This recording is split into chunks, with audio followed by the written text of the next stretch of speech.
Here is the graph y equals f of x. What are the coordinates of the point shown after the transformation f minus 2x?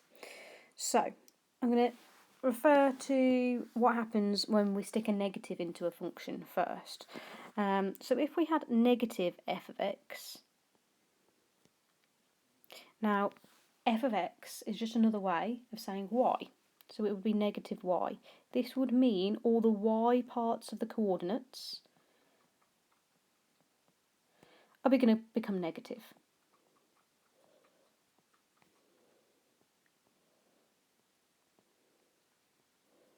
Now you'll notice in this question here that the minus isn't in front of the f, it's in front of the x part of the function.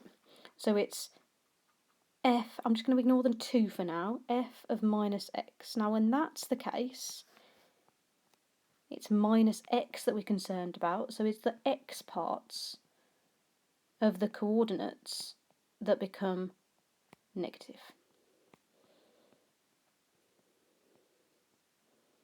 Okay, so let's do that on our graph now. I'm going to change to a red. So, in fact, I'm going to change to a blue because there's already red on the graph. So it's going to look like this. Instead, all the x points, all the x coordinates, if they were positive, they're now going to become negative. If they were negative, they're now going to become positive. So if I write out this coordinate here, minus 3, minus 4, that's the x and that's the y. Now the y part's going to stay the same, but the x part, if it was negative, it's going to become positive. If it was positive, it's going to become negative. So it's now going to be, over here, 3 across, minus 4. So it's going to look like this. So it's like a reflection in the y-axis. We've also got this bit to take into account though, the minus 2. So we've done the minus, it's the 2 bit. Now I'll refer to the line in the cage for this. So we've got f, let's just forget about the negative for a minute, we're just dealing with this 2x. And think about the line in the cage. Well, the brackets represent the cage, so it's inside the cage, so it can only move horizontally. And it's going to do the opposite of what you tell it to do because it doesn't like you. So you'd normally think that 2 times x would multiply all the x coordinates by 2. But because it's doing the opposite, it's going to halve all x coordinates.